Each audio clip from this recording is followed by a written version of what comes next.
आज हम बाबा के 2 तारीख के महावाक्य सुनेंगे, जिसमें बाबा ने विशेष आत्मा समझकर बाप को याद करना है उस पाठ को पुनः पक्का कराया।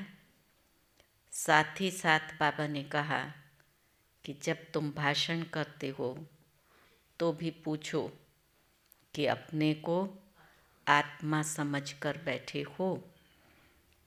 और दूसरी बात बाबा ने बताई कि हमारी जो उन्नति है वो कब हो सकेगी, जब हम प्यार से बाप को याद करेंगे। आधार है लव, तो प्यार से बाप को याद करना है। दूसरा, चार्ट लिखना है। ये बात बार बार बाबा हमें ध्यान पर खिंचवाते हैं, क्योंकि चार्ट एक हम खुद अपने आप को समझते हैं, मैं क्या हूँ, क्या कर रही हूँ, लेकिन जब चेकिंग करके लिखते हैं तो रियलाइज़ होता है कि आज के दिन मैंने इतनी भूलें की अथवा इतना समय बाबा की याद की विस्मृति रही। और जब रियलाइजेशन होता है, फील होता है, तो उस कमज़ोरी में परिवर्तन आता है, हम उससे मुक्त हो सकते हैं। इसके लिए बार बार बाबा हमें चार्ट लिखने पर अटेंशन खिंचवाते हैं। तो आज की मुरली का सार भी है, मीठे बच्चे, ये नॉलेज बिल्कुल शांति की है।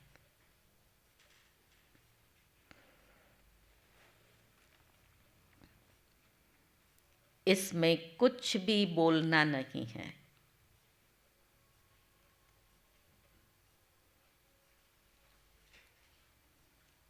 सिर्फ शांति के सागर बाप को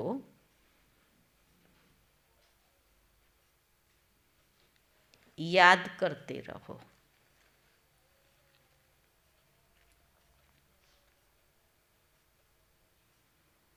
प्रश्न है, उन्नति का आधार क्या है?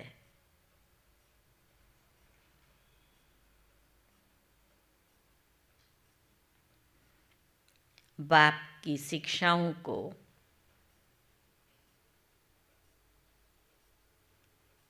धारण कब कर सकेंगे?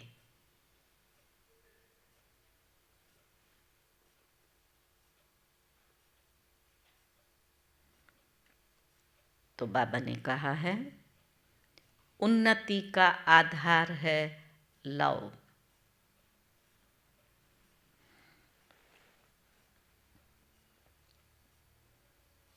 एक बाप से सच्चा प्यार होना चाहिए।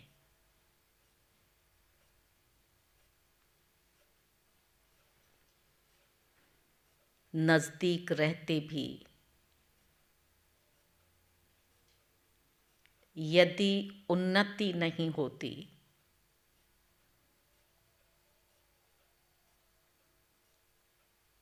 तो ज़रूर लव की कमी है।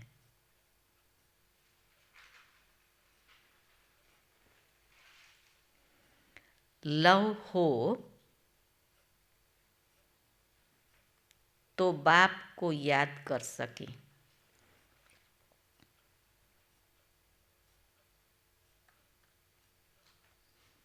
याद करने से सब शिक्षाओं को धारण कर सकते हैं।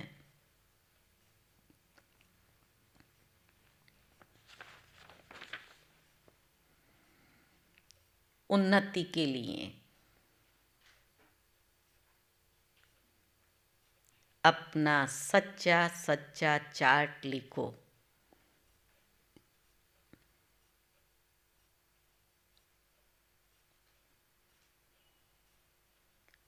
बाबा से कोई भी बात छिपाओ नहीं।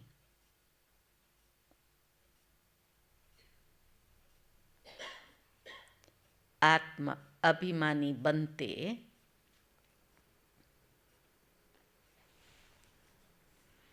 खुद को सुधारते रहो।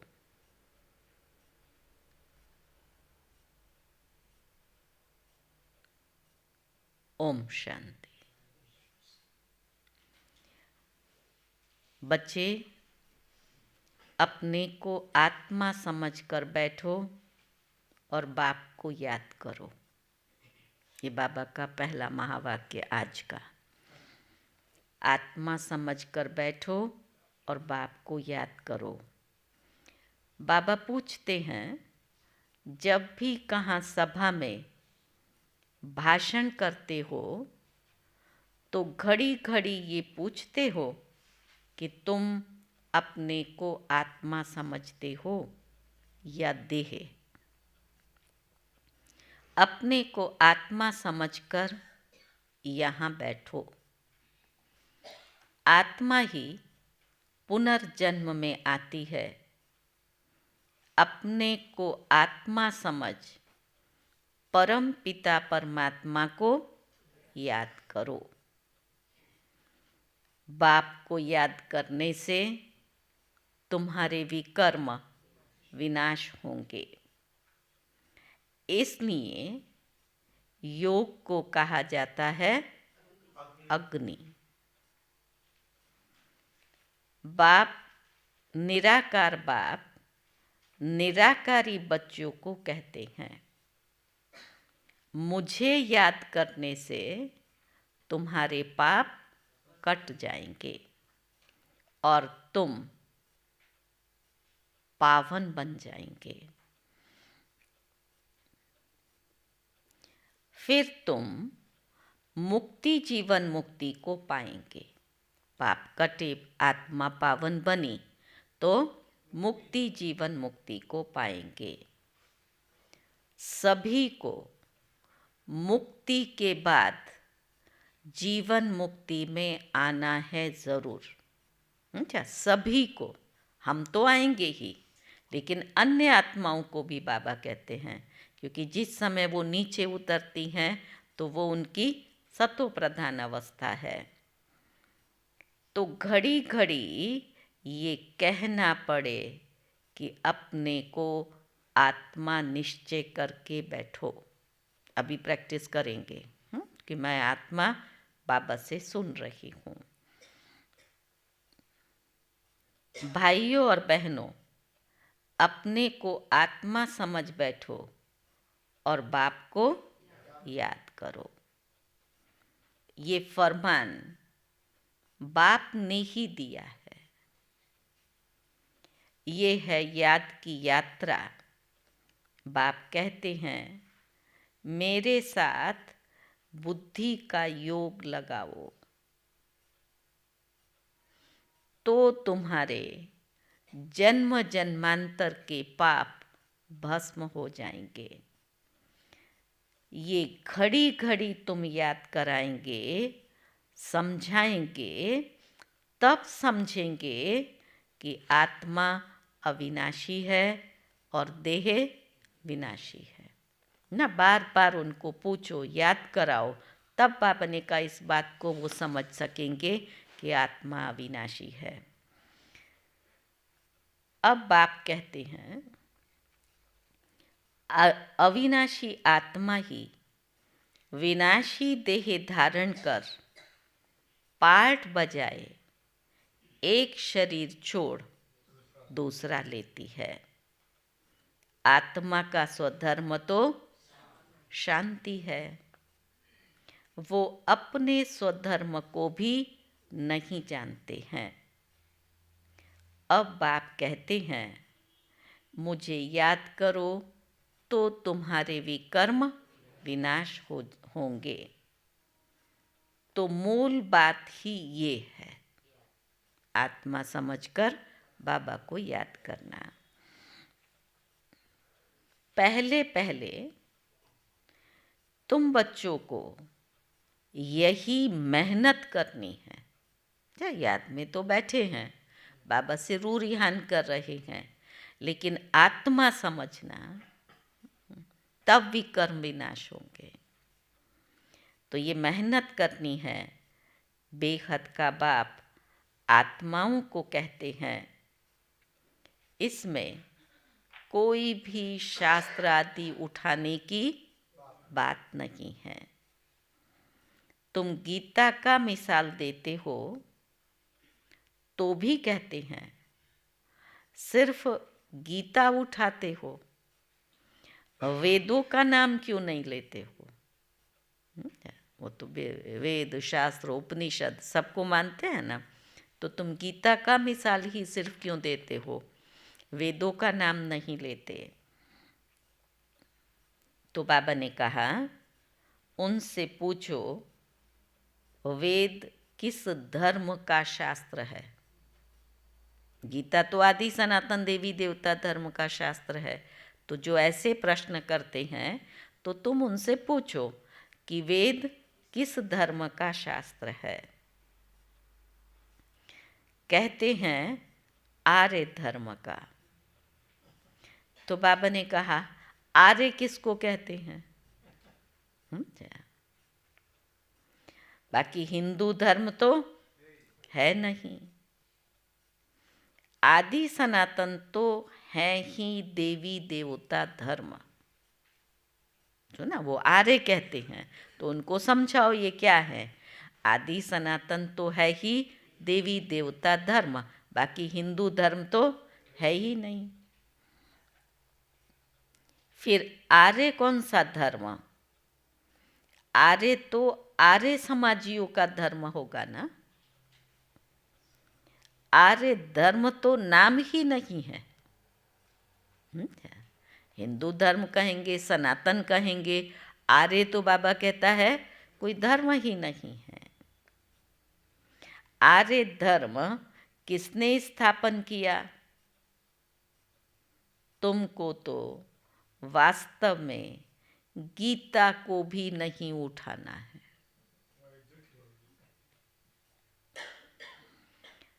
तो क्या समझाओ?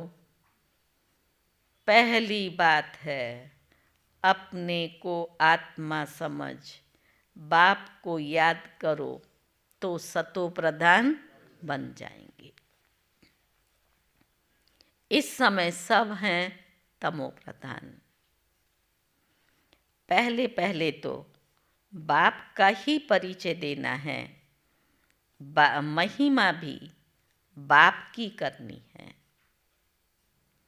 ये भी तुम तब कह सकेंगे जब तुम खुद बाप को याद करते होंगे। सुना?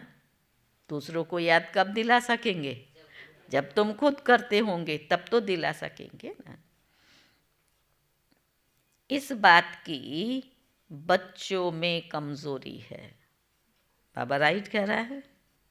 आत्मा समझ करके बाबा की याद में रहें और दूसरों को भी याद दिलाते रहें, तो इस बात में बच्चों की कमजोरी है। बाबा हमेशा कहते हैं, याद की यात्रा का चार्ट रखो। हर एक दिल से पूछे। क्या पूछेंगे? हम कहाँ तक बाप को याद करते हैं? दिल से पूछो, ऊपर ऊपर से नहीं, वो सच्ची याद। हम कहाँ तक बाप को याद करते हैं? तुम बच्चों की दिल में अथाह खुशी रहनी चाहिए। अभी तो था है, थोड़ा से देर खुशी रही, कोई बात आई तो खुशी गुम हुई, फिर ऊपर हुए, नीचे हुए। बाबा क्या देखना चाहता है? अथाह खुशी रहनी चाहिए। तुमको अंदरूनी खुशी होगी तो दूसरों को भी समझाने से असर पड़ेगा।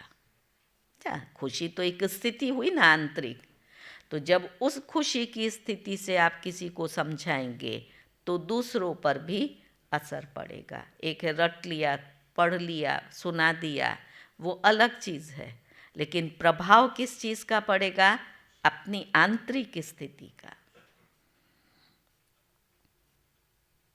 पहली मूल बात, यही कहना है। आज एक ही पाठ पक्का करा रहा है। पहली मूल बात यही कहना है, भाइयों और बहनों, अपने को आत्मा समझो। ऐसे और कोई सत्संग में नहीं कहेंगे। फिर बाबा कहता है, वास्तव में सत्संग कोई है ही नहीं, है ना, कोई सत्संग में ऐसा नहीं कहेंगे। फिर बाबा कहता है, वास्तव में सत्संग कोई है ही नहीं। क्यों इतने ढेर सारे दुनिया में सत्संग चल रहे हैं जगमल भाई? सत्संग ही नहीं है कोई। सत बाप को नहीं जानते हैं तो संग कहाँ? खुद को भी नहीं जानते हैं सत स्वरूप में मैं क्या हूँ। खुद देह के भान में बैठे हुए हैं, सुनाने वाला देह के भान में है। इसलिए बाबा ने कहा, वास्तव में सत्संग कोई है ही नहीं, सत्य का संग एक ही है, बाकी है कुसंग। यहाँ है बिल्कुल नई बात। वेदों से भी कोई धर्म स्थापन नहीं हुआ है, तो हम वेदों को क्यों उठाएं? कोई में भी ये नॉलेज है नहीं। खुद ही कहते हैं, नेति नेति, अर्थात हम नहीं जानते। जो रचता और रचना के आदि मध्य अंत को न जाने, तो बाबा ने कहा उसको क्या कहेंगे? वो खुद कहते हैं हम नहीं जानते हैं, तो उसको बाबा ने कहा नास्तिक हुए ना, न जानने वाला नास्तिक हुआ। अब बाप स्वयं कहते हैं, आस्तिक बनो, अपने को आत्मा समझो।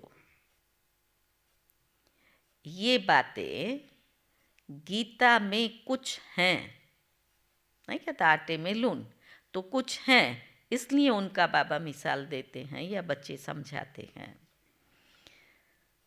वेदों में है नहीं, वेद उपनिषद तो ढेर हैं। अब वो किस धर्म का शास्त्र है? मनुष्य तो अपनी बातें करते हैं, तुमको किसका भी नहीं सुनना है। अब तक तो सुनते आए ना, वही उसका परिणाम भी देखा। अब जब स्वयं भगवान हमें सुना रहा है तो, और उसी का डायरेक्शन है कि तुम्हें अभी किसका भी नहीं सुनना है।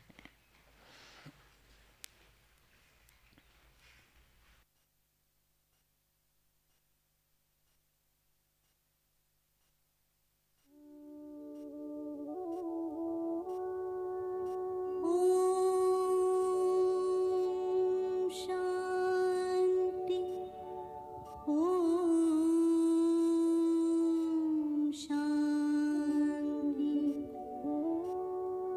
अंधकार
ओम शांति। तो लास्ट में बाबा ने कहा, लास्ट पॉइंट थी, तुम्हें किसी का भी सुनना नहीं है। बाप तो सहज समझाते हैं, अपने को आत्मा समझ बाप को याद करो तो तुम पावन बन जाएंगे। इसलिए वर्ल्ड की हिस्ट्री ज्योग्राफी को जानना है। तुम्हारा ये त्रिमूर्ति गोला मुख्य है, इनमें सब धर्म आ जाते हैं। पहले पहले है देवी देवता धर्म। बाबा ने कहा है त्रिमूर्ति गोला बड़ा बड़ा बनाकर दिल्ली के मुख्य स्थान पर जहाँ आना जाना बहुत हो वहाँ लगा दो। टिन शीट पर हो, सीढ़ी में तो और धर्मों का नहीं आता, तो मुख्य ये 2 चित्र हैं, समझाना भी इस पर ही है। पहले है बाप का परिचय। बाप से ही वर्षा मिलता है, इस बात का निश्चय कराने बिगर तुम्हारा कोई भी कुछ समझेगा नहीं। समझा? पहले पहले समझा करके क्या करो, बाप पर निश्चय बिठाओ कि ये ज्ञान सुनाने वाला ज्ञानदाता स्वयं परमात्मा है। इस बात को समझ लेगा तो अन्य सभी ज्ञान की बातों को समझ सकेगा। तो बाबा ने कहा नहीं तो कुछ भी समझेगा नहीं।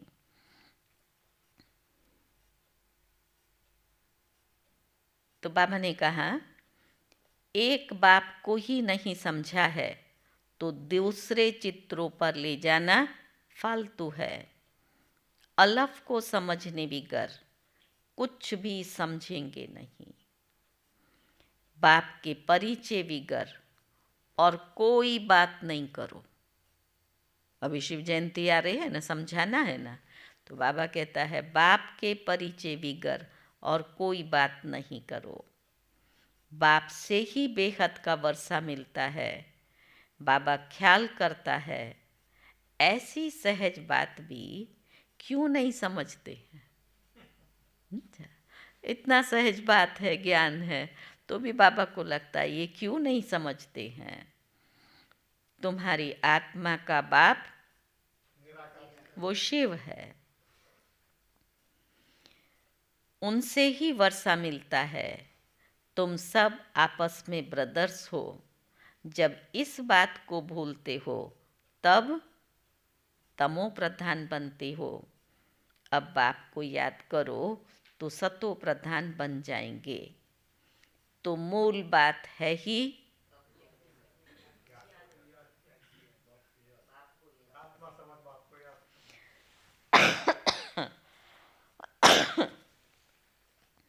बाबा ने कहा मूल बात है ही रचता और रचना को जानना। कोई भी जानते नहीं, ऋषि मुनि भी नहीं जानते। तो पहले बाप का परिचय दे, सबको आस्तिक बनाना है। बाप कहते हैं मुझे जानने से तुम सब कुछ जान जाएंगे। मुझे नहीं जाना तो बाबा कहता है कुछ नहीं समझेंगे। मुफ्त में तुम अपना टाइम वेस्ट करते हो। चित्र आदि भी जो ड्रामा अनुसार बने हैं वही ठीक हैं, परंतु तुम इतनी मेहनत करते हो फिर भी किसकी बुद्धि में बैठता नहीं है। बच्चे कहते हैं बाबा क्या हमारे समझाने में कोई भूल है। बाबा को बच्चे कहते हैं, तो बाबा ने क्या जवाब दिया होगा? क्या हमारे समझाने में कोई भूल है? तो बाबा फट से कह देते हैं, हाँ भूल है। अच्छा, अलफ को ही नहीं समझा है तो फट से उसे रवाना कर देना चाहिए। बोलो, जब तक बाप को नहीं जाना तब तक तुम्हारी बुद्धि में कुछ भी बैठेगा नहीं। तुम भी जब देही अभिमानी अवस्था में नहीं रहते हो, उनको भी पाठ पक्का कराना है। फिर बाबा बच्चों को कह रहा है, तुम भी जब देही अभिमानी अवस्था में नहीं रहते हो तो आंखें क्रिमिनल रहती हैं। सिविल तब बनेंगी जब अपने को आत्मा समझेंगे। समझा ये कितना बड़ा बाबा ने इशारा दिया। देही अभिमानी स्थिति नहीं है, गोया आंखें क्रिमिनल हैं। किसको देखेंगी? देह को ही देखेंगी, देहधारी से बात करेंगी। तो बाबा ने कहा, सिविल तब बनेंगी जब अपने को आत्मा समझेंगे। देही अभिमानी होंगे तो फिर तुमको ये आंखें धोखा नहीं देंगी। देही अभिमानी नहीं तो माया धोखा देती रहेगी। इसलिए पहले पहले आत्मा अभिमानी बनना है। बाबा कहते हैं, अपना चार्ट दिखाओ तो मालूम पड़े। अगर अभी तक झूठ, पाप, गुस्सा है, अभी तक झूठ, पाप और गुस्सा है तो अपना ही सत्यानाश करते हो। बाबा चार्ट देखकर समझ जाते हैं कि ये सत्य लिखा हुआ है या अर्थ भी नहीं समझा है। लिखत से बाबा समझ जाता है। सब बच्चों को बाबा कहते हैं, चार्ट जरूर लिखो। जो बच्चे योग में नहीं रहते वो इतनी सर्विस भी नहीं कर सकते हैं। जौहर नहीं भरता है। भल बाबा कहते हैं, कोटों में कोई निकलेगा, परंतु जब तुम खुद ही योग में नहीं रहेंगे तो बाबा कहता है दूसरों को क्या समझाएंगे। सन्यासी कहते हैं, सुख कागविष्टा समान है। वो सुख का नाम ही नहीं लेते हैं। कागविष्टा समान कह दिया तो सुख का नाम कैसे लेंगे? तुम जानते हो भक्ति अथाह है, उसमें कितनी आवाज़ है ना। सुबह से माइक बजने शुरू हो जाते हैं, ढोल नगारा चिमटा क्या क्या बजाते रहते हैं। तो बाबा ने कहा उसमें कितना आवाज़ है। आवाज़ के बिना तो उन्हें मज़ा ही नहीं आता है। तुम्हारी नॉलेज तो बहुत शांति की है। बोलो, शांति का सागर तो बाप ही है। अपने को आत्मा समझ बाप को याद करना है। बाप कहते हैं मन मना भव। ये अक्षर भी नहीं कहो। हिंदुस्तान की भाषा हिंदी है, फिर संस्कृत दूसरी भाषा क्यों?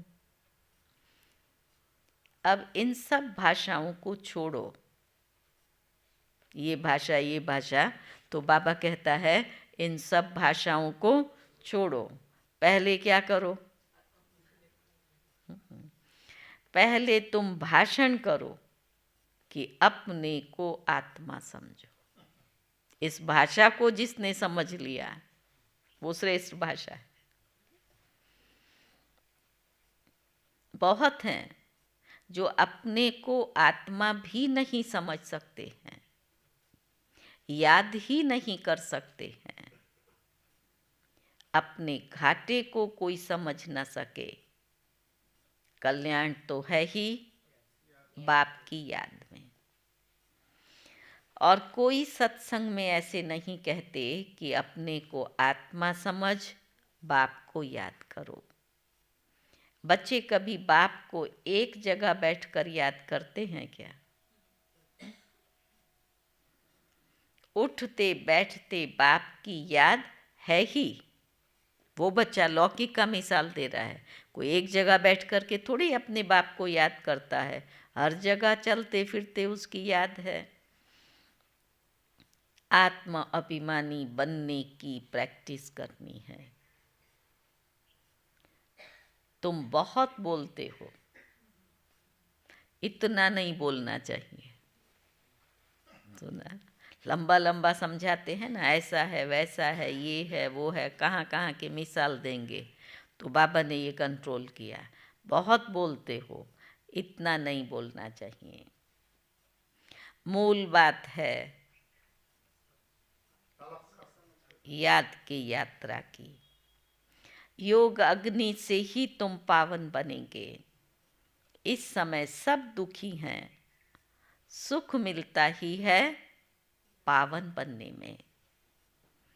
तुम आत्मा अभिमानी हो, किसको समझाएंगे तो उनको तीर लगेगा। कोई खुद विकारी है और दूसरों को कहे निर्विकारी बनो, तो बाबा कहता है उसका तीर लगेगा। बाप कहते हैं बच्चे तुम खुद याद की यात्रा पर नहीं रहते हो, इसलिए तुम्हारा तीर भी नहीं लगता।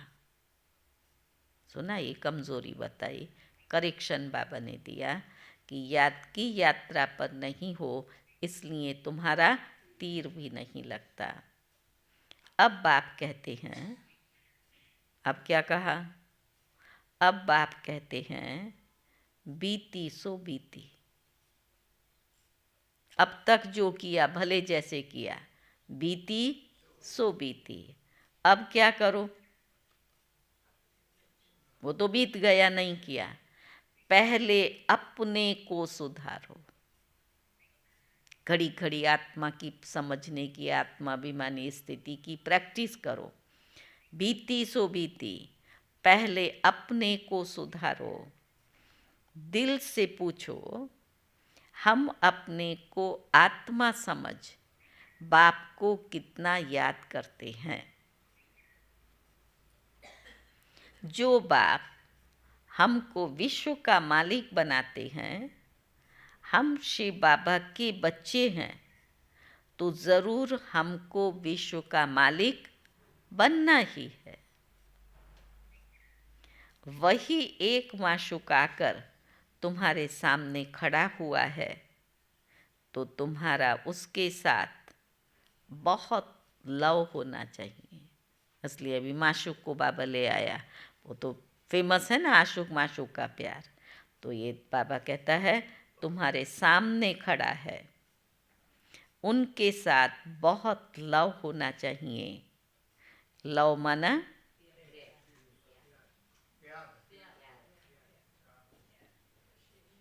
हाँ, लव माना याद। अगर प्यार है तो प्यार से याद आएगी।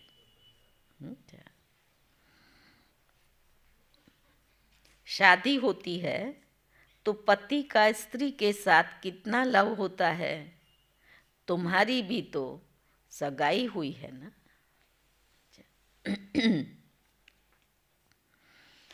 तो बाबा ने कहा सगाई हुई है, शादी नहीं। शादी कब होगी?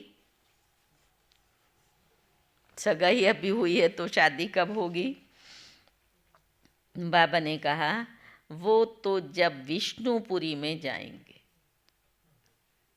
श्रृंगार कब होगा? जब हम दैवी चोले में जाएंगे। अभी हमारी शिव बाबा के साथ में सगाई हुई है।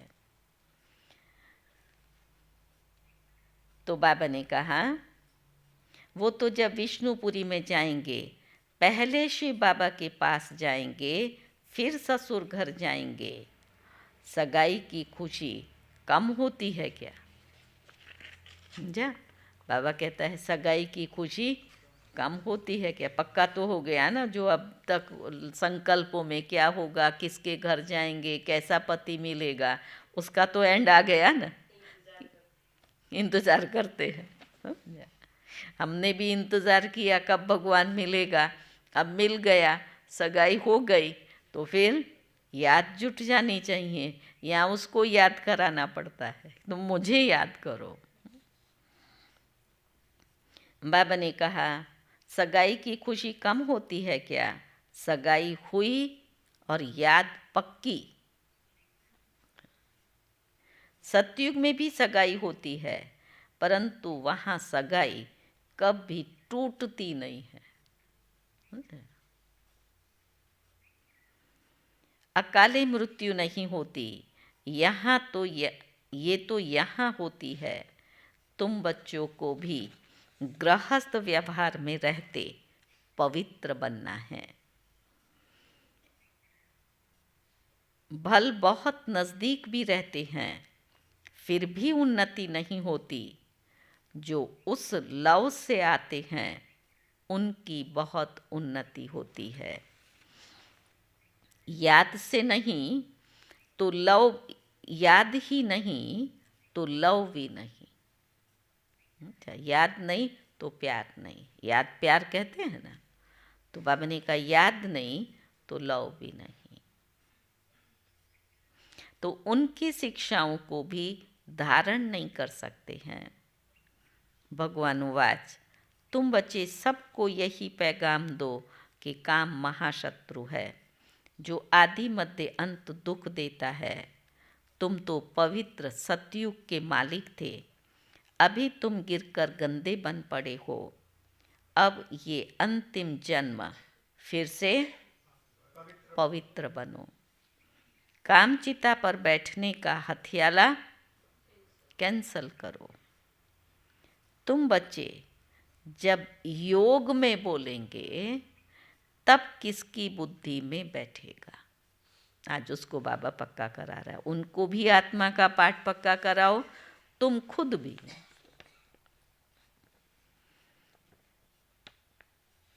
तो बाबा ने कहा तुम योग में बोलेंगे तब किसकी बुद्धि में बैठेगा?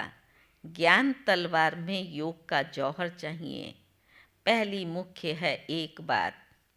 बच्चे कहते हैं बाबा हम मेहनत तो बहुत करते हैं, तब मुश्किल कोई निकलता है।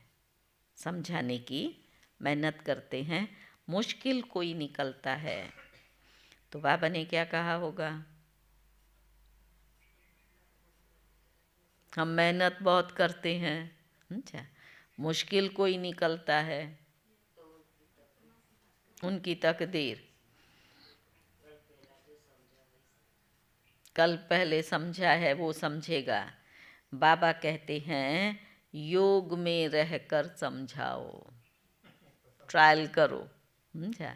योग में रहकर समझाओ। याद की यात्रा की मेहनत करो। रावण से हारकर विकारी बने हो, अब निर्विकारी बनो। बाप की याद से तुम्हारी सब मनोकामनाएं पूर्ण होंगी। बाबा स्वर्ग का मालिक बनाते हैं। बाबा डायरेक्शन तो बहुत देते हैं, परंतु बच्चे अच्छी रीति कैच नहीं कर सकते हैं। बाबा के डायरेक्शन को बच्चे कैच नहीं करते हैं, और बातों में चले जाते हैं। मुख्य तो बाप का पैगाम दो, परंतु खुद ही याद नहीं करेंगे तो फिर दूसरों को कैसे कहेंगे? फिर बाबा कहता है ठगी नहीं चलेगी ना। ये ठगी हुई ना, खुद नहीं रहते हैं, दूसरों को कहते हैं, तो बाबा कहता है ठगी नहीं चलेगी।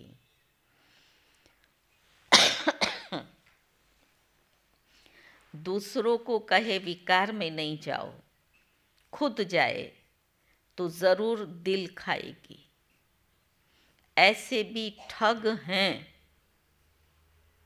भगवान के बच्चे, कहलाते ब्रह्मा कुमार कुमारियाँ हैं, दूसरों को सुना रहे हैं काम महाशत्रु है, यहाँ पवित्रता है, लेकिन खुद नहीं चलते हैं। तो बाबा ने कहा ऐसे भी उसको ठग कह दिया बाबा ने, ठग हैं। इसलिए बाबा कहते हैं मूल बात है ही अलफ की। अलफ को जानने से तुम सब कुछ जान जाएंगे, अलफ को न जानने से तुम कुछ भी नहीं समझ सकेंगे। अच्छा, मीठे मीठे सिकी लदे बच्चों प्रति मात पिता बाप दादा का याद प्यार और गुड मॉर्निंग। रूहानी बाप की रूहानी बच्चों को नमस्ते। हम रूहानी बच्चों की रूहानी बाप को नमस्ते नमस्ते। धारणा की पहली पॉइंट है, अंदरूनी बाप के याद की खुशी में रहकर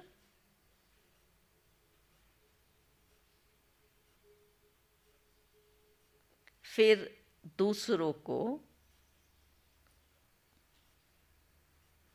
बाप का परिचय देना है।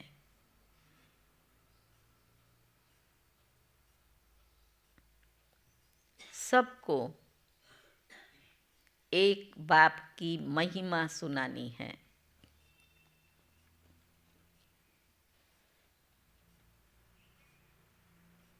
दूसरा है आत्म अभिमानी बनने की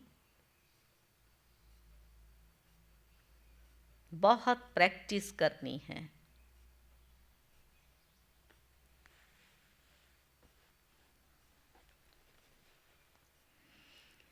बहुत बोलना नहीं है,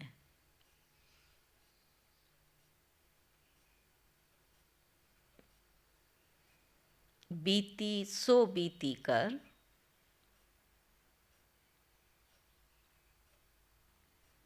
पहले स्वयं को सुधारना है।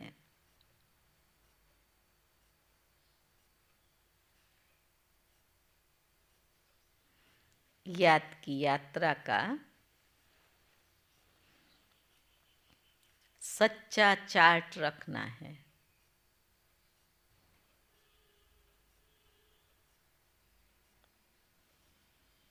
वरदान है, ब्राह्मण जीवन में वैरायटी अनुभूतियों द्वारा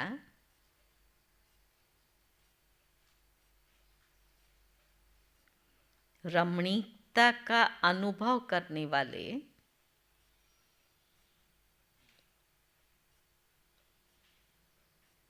संपन्न आत्मा भव।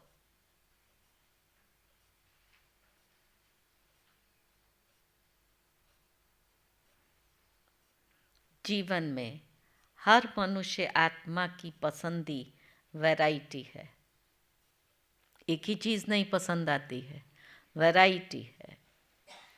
तो सारे दिन में भिन्न भिन्न संबंध, भिन्न भिन्न स्वरूप का वैरायटी अनुभव करो। ये कहते एक सब्जी कल भी खाई आज भी वही सब्जी। तो बाबा भी क्या कहता है, वैरायटी संबंधों का स्वरूप का अनुभव करो तो बहुत रमणीक जीवन का अनुभव करेंगे। ब्राह्मण जीवन भगवान से सर्व संबंध अनुभव करने वाली संपन्न जीवन है। सर्व संबंध अनुभव करने वाली संपन्न जीवन है।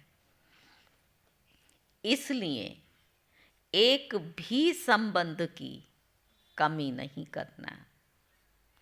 अगर कोई छोटा या हल्का आत्मा का संबंध मिक्स हो गया तो सर्व संबंध समाप्त हो जाएगा। जहाँ सर्व है वहाँ ही संपन्नता है। सुनी हुई है था हम के मैं तो संपन्न स्थिति के समीप हूँ, लेकिन बाबा क्या कह रहा है, पढ़ा रहा है, जहाँ सर्व है वहाँ ही संपन्नता है। मेरे में गुण है लेकिन परसेंटेज है, सर्व गुण और सर्व में संपन्नता। तो जहाँ सर्व है वहाँ ही संपन्नता है, इसलिए सर्व संबंधों से स्मृति स्वरूप बनो। स्लोगन है, बाप समान अव्यक्त रूपधारी बन प्रकृति के हर दृश्य को देखो तो हलचल में नहीं आएंगे।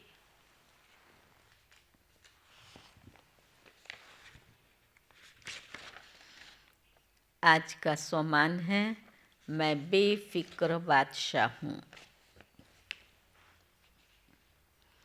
आपने आवाहन किया है कि पुरानी दुनिया जाए और नई दुनिया आए।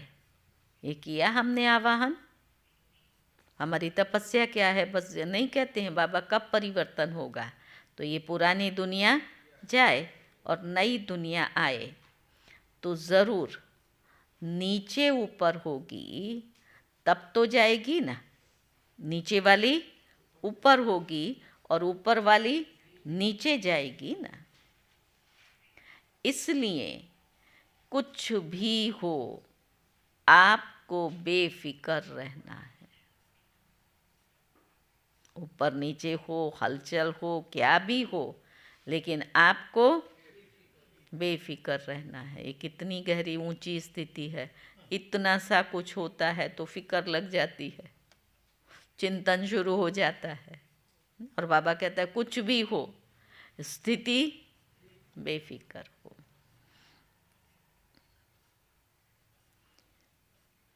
पुरानी दुनिया में, पुराने मकान में ज़रूर कुछ टूटेगा, कुछ गिरेगा, नथिंग न्यू, ये सब तो होना ही है। और हम बेफिक्र बादशाह है। कितना डिटैच स्थिति चाहिए, उपराम, ये सब कुछ होना ही है। और आत्मा इतना साक्षी होकर के उसको देखे, होना ही है, हो रहा है, लेकिन उसका प्रभाव मन बुद्धि पर ना पड़े और मन बुद्धि फिर आत्मा को ना खींचे। ये अभ्यास और स्थिति की बात है। चलो, ओम शांति।